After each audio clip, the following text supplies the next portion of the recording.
October 13th, but thankfully it's a Monday. Hey, happy Monday. I'm Dustin. I'm Rosie. We're so excited that you're here with us again. I know, 52 episodes strong. You guys should get a medal. This is insane. We should get a medal. We have medals, lots of them. We do? I buy them at the thrift store. They have other people's names on them, but I just cross them off. Good as new, right?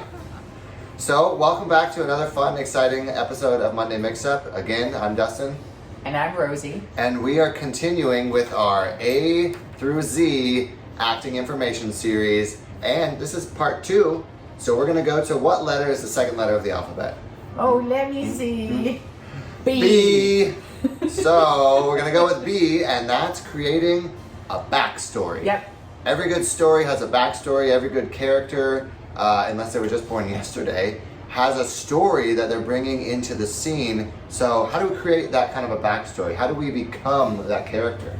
Well, we just got to do some research, right? Okay. I mean, research is good. Yeah. Kind of, thank God we have the internet now. Yeah, jeez. Because we can really look up different stories. We don't have to keep it all in books and things like that as people used to. Or maybe you do, or I ask people about it. You know, so that's how I would create a backstory for a character to really get into it, because in order to really get those lines, you have to feel that character.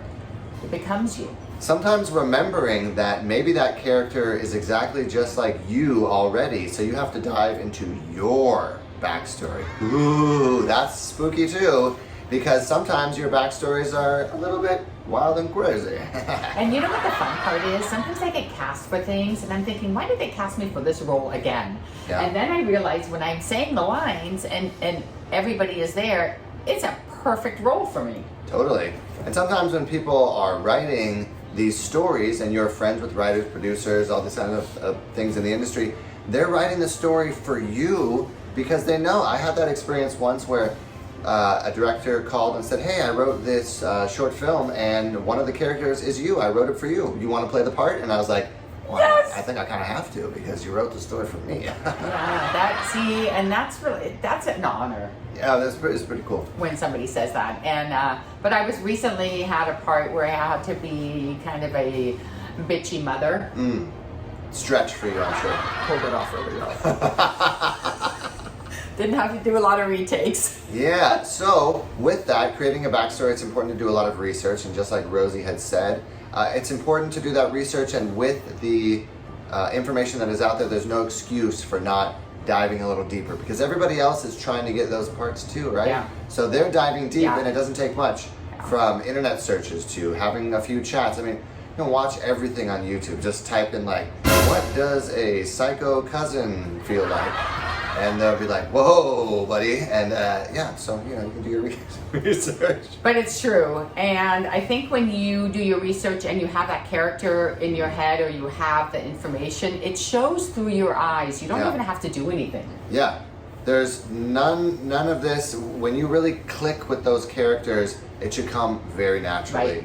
And that's what it needs to be. The lens, the screen, they don't lie. So do your research, make sure you create that backstory, and get a character history. Come up with your own thing, like, stuff you'll never need to know, but if someone asks you, like, what is your character like? Well, my character was actually born in 1983 in a small town called Ipswich, England, and his dad was in the military, and he moved around quite a bit, including Germany and Alabama, and one time he was swimming in a pond out by his house in Alabama and was almost bitten by a copperhead snake. So, things like that really drives your motivation, because, maybe there's fear and anxiety, there's a snake in the scene, or something about moving to the south. You can really pull from it, and it seems visceral.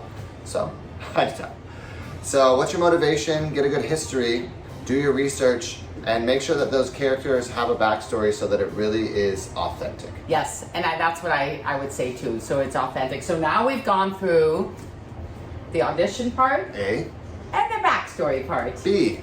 Why don't you tune in next week to see what fun things we're going to get into for C. I hope that's not backwards. That's how you do it, right? And if C.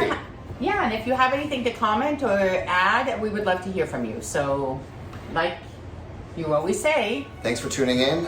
Please like and subscribe to our channel. It's the best way to support us and what we're doing. And if you have any things you want to add, please let us know. We're coming to you live next week with C.